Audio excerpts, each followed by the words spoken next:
Et maintenant, on retrouve un entretien sans filet avec Michel Denis, qui est le PDG de Manitou.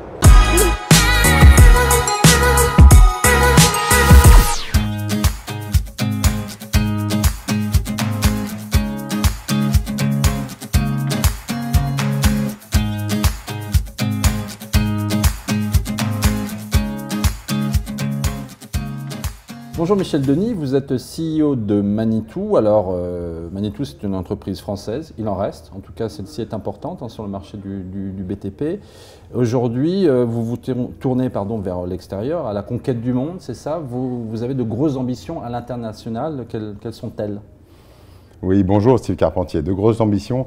Manitou a toujours été très international. Un groupe français, un groupe né en Loire-Atlantique, un groupe avec un actionnariat toujours familial aux 2/3, coté à la Bourse de Paris, mais qui, depuis 60 ans, on fête les 60 ans du premier chariot tout-terrain Manitou cette année, depuis ce premier chariot, il a été exporté de plus en plus. Et aujourd'hui, Manitou, c'est 80% de notre chiffre d'affaires que nous faisons hors de France. 80% de 1,6 milliard que nous faisons hors de France. Et nous allons continuer. On a de grandes ambitions à l'international, que ce soit en Asie, que ce soit aux États-Unis, en Amérique du Sud.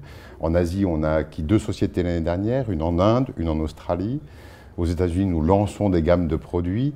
En Amérique du Sud, nous avons créé des filiales. Donc, effectivement, une ambition internationale de Manitou. On est aujourd'hui dans 140 pays distribués. On a 26 filiales sur les 5 continents. Alors, est-ce que vous êtes pressé justement, parce que j'imagine que vous avez un chronogramme, c'est-à-dire qu'il y a je ne vais pas dire une fuite en avant, mais il faut vous dépêcher de le conquérir avant les autres. Comment ça se passe dans votre tête quand vous réfléchissez à aller ailleurs? On a les 2 cas de figure. Quand on regarde l'Asie du Sud-Est en particulier, notre acquisition en Inde, c'est aussi le moyen de développer une gamme de produits nous permettant d'être avant les autres sur un certain nombre de segments de marché. Quand nous regardons aux États-Unis, on a le scénario inverse, le premier marché mondial dans lequel nous sommes finalement un peu sous-représentés par rapport à d'autres marchés. Nous avons 3 usines aux États-Unis, mais une pénétration de marché qui pourrait bien s'améliorer. C'est pour ça qu'aux États-Unis, là c'est le scénario inverse, on a un peu à rattraper. On vient par exemple de lancer une gamme de nacelles. On a un acteur très fort dans la nacelle en Europe. Et nous n'étions pas aux États-Unis historiquement, donc on a décidé de se lancer aux États-Unis dans la nacelle. On les a lancés sur ces 4 derniers mois. On a commencé à lancer nos premières gammes de nacelles américaines. On a lancé également du chariot industriel, électrique et combustion aux États-Unis, qu'on a lancé également il y a 4 mois. Donc comment la gamme Manitou dans son ensemble peut aller rattraper dans le cas des États-Unis un marché qui est là, ou aller au contraire conquérir avec des plateformes spécifiques en Inde, en Afrique, en Australie. Alors quand on va vers les autres, comme ça, qu'est-ce qu'on dit? On dit on est français, on est les meilleurs. Qu'est-ce qu'on vend comme savoir-faire, comme expertise et comme technique finalement? Ça ne suffit pas de dire qu'on est français, j'imagine. Ça ne suffit pas, mais je veux quand même dire que même si on a 11 sites de production dans le monde, on a 5 usines en France. Et aujourd'hui, l'industrie française, ça peut s'exporter.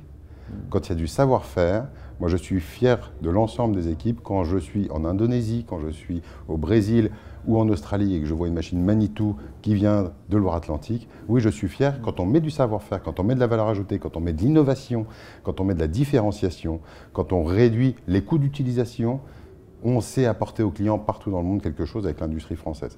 Mais bon, ce n'est pas le seul argument. Le seul argument qui va bien, ce n'est pas d'être français ou ce n'est pas d'être le meilleur.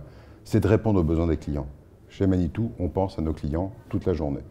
C'est des besoins de quoi? D'efficacité, de disponibilité de machines, de disponibilité de pièces, de réduction de coûts de consommation, de réduction de coûts de maintenance.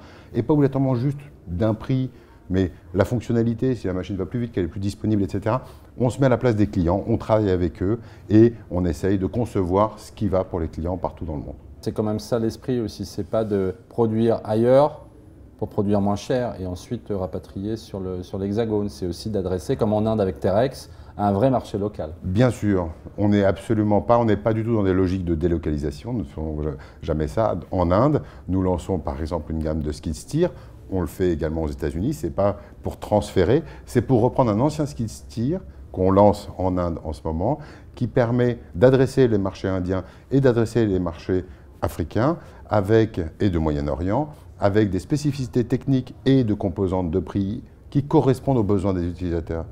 On est ambitieux, oui et non. On est, bien sûr, on veut toujours aller loin. On n'a pas l'arrogance de dire qu'on veut aller très vite et très très fort. Nous pensons chez Manitou que nos produits, on ne fait pas des coûts avec. On va dans la durée.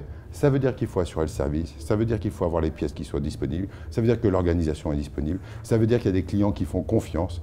Et donc, ça se bâtit avec le temps aussi. Donc voilà, de l'ambition, mais une certaine prudence pour se dire, faisons les choses avec le temps. Et pas à coup d'immenses commandes qui tombent d'un coup et après des déceptions, etc. On construit dans la durée. On construit une croissance chez Manitou qui est forte. On a fait 19% de croissance en 2017. On prévoit encore une croissance à 2 chiffres en 2018. Mais on la veut durable, on la veut profitable, on la veut équilibrée. Très bien. Merci Michel Denis. Merci pour cette interview. Merci Steve Carpentier.